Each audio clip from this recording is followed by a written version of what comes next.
আগ্রহ থাকা সত্ত্বেও, চেষ্টা থাকা সত্ত্বেও অনেকেই কিন্তু ভোটার হতে পারেননি।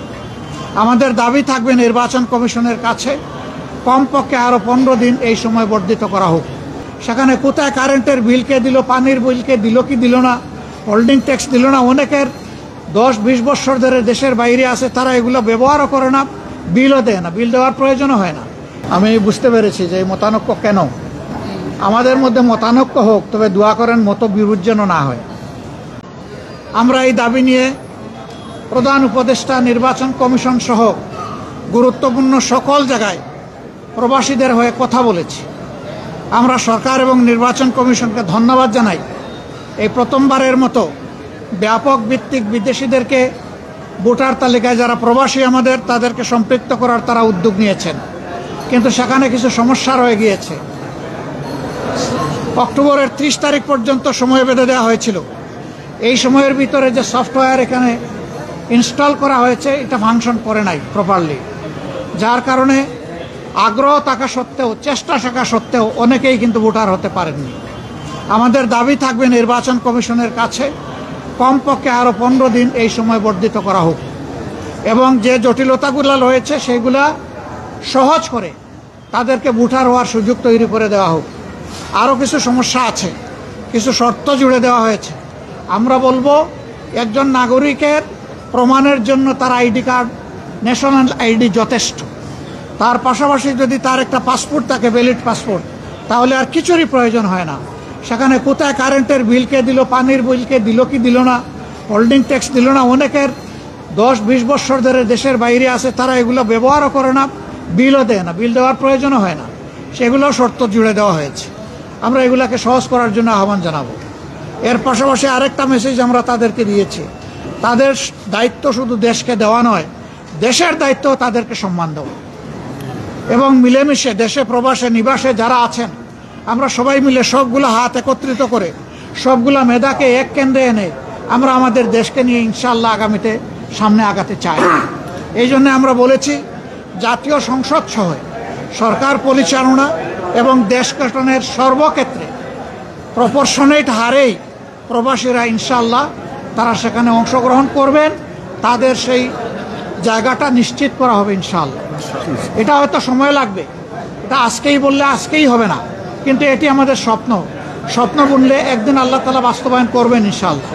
আমরা সেই স্বপ্নের দিকে আগাবো আল্লাহ চাই। সম্মানিত সাংবাদিক বন্ধুগণ, এরপরে সর্বশেষ আমি তুরস্কে এসেছিলাম, যুক্তরাজ্য এবং তুরস্ক। সেই তুরস্ক থেকে আজকে এখানে আসলাম। সেখানেও সরকারি বেসরকারি বিভিন্ন পর্যায়ে আমার অত্যন্ত গুরুত্বপূর্ণ মিটিং হয়েছে। আর বাংলাদেশি ডায়াসপোরা আছে যারা, তাদের সাথেও আমার বসা হয়েছে, তাদের কথাও শোনার সুযোগ হয়েছে। আমি আসলে নিজের কোনো প্রয়োজনে দেশ থেকে বের হইনি। আমি বের হয়েছিলাম দেশ এবং জনগণের প্রয়োজনে। যেখানে গিয়েছি জনগণের স্বার্থকে, দেশের স্বার্থকে সামনে রেখেই কথা বলার চেষ্টা করেছি, এবং যেখানে গিয়েছি একটা কথা বলার চেষ্টা করেছি যে দুনিয়ার সকলের সাথেই আমরা সম্মানজনক সম্পর্ক চাই। এই সম্পর্কটা হবে মিউচুয়াল রেসপেক্ট এবং ইকুইটির ভিত্তিতে। আলহামদুলিল্লাহ, আমরা যত জায়গায় গিয়েছি তাদের অ্যাপ্রিসিয়েশন আমরা পেয়েছি। একমাত্র স্মার্ট সিটি বসুন্ধরা, আধুনিকতায় এক ধাপ এগিয়ে। তারাও মন খুলে আমাদের সাথে কথা বলেছেন, আমরাও মন খুলে আমাদের সবগুলা বিষয় তাদের সাথে শেয়ার করেছি। আল্লাহ তাআলার কাছে দোয়া করি, এই সফরে যে সমস্ত পদক্ষেপ নেওয়া হয়েছে অথবা আলাপ আলোচনা হয়েছে, সেগুলা যেন দেশ এবং জাতির কল্যাণে নিয়োজিত হয়। কোনো ব্যক্তি নয়, গোষ্ঠী নয়, দল নয়, দেশ এবং জাতির জন্য উপকার হয়। আপনারা এত সকালে এখানে কষ্ট করে এসেছেন, আমি সবাইকে ধন্যবাদ জানাবার আগে আরেকবার আপনাদের আন্তরিক সহযোগিতা কামনা করব। আসলে আপনারা জাতির, ব্যক্তিগতভাবে জাতির বিবেক, আর আপনাদের হাউসগুলো দর্পণ। আমরা সমাজের এই দর্পণ এবং জাতির বিবেকের কাছে দেশ গড়ার অভিযাত্রায় জামাতে ইসলামী যে সমস্ত কর্মসূচি ঘোষণা করছে, যা দেশ এবং জাতির কল্যাণে, আমরা এই সবগুলোতে আপনাদেরকেও আমাদের সাথে চাই। কারণ আপনারা এই সমাজ থেকে বিচ্ছিন্ন নন, আপনারা শুধু সাংবাদিক নন, আপনারা এই দেশের নাগরিকও। অতএব আমরা যে নাগরিক অধিকারটা নিশ্চিত করে একটা মানবিক বাংলাদেশ গড়তে চাই, বৈষম্যহীন বাংলাদেশ গড়তে চাই, এই ক্ষেত্রে আপনাদের ভূমিকা হবে অগ্রগণ্য, সেটা আমরা প্রত্যাশা রাখি। কারণ সাংবাদিকরা যখন জাতির কল্যাণের সিদ্ধান্ত নেন, জাতি তখন কল্যাণের পথ খুঁজে পায়। আল্লাহ রাব্বুল আলামিন আপনাদেরকে জাতির কল্যাণে কবুল করুন। প্রথম প্রশ্ন হলো, আমি আমিন নির্বাচিত হয়েছি না? আমি আমিন নির্বাচিত হইনি। আমার সহকর্মীরা আমার উপর একটা দায়িত্বের ভার অর্পণ করেছে।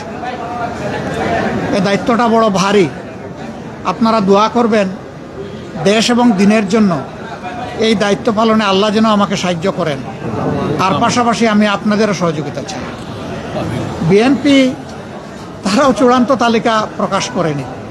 আমি দেখেছি 237টা আসনে তারা তালিকা প্রকাশ করেছেন, আবার প্রশ্নোত্তরে বলেছেন এটি চূড়ান্ত নয়, এর মধ্যেও পরিবর্তন আসতে পারে। আমরা কিন্তু 1 বছর আগেই প্রায় এই তালিকা বিভিন্নভাবে আঞ্চলিকভাবে আমরা এটা জানিয়ে দিয়েছি। চূড়ান্ত তালিকাটা সময় মতো আমরা ইনশাল্লাহ কেন্দ্রের পক্ষ থেকে ঘোষণা করব।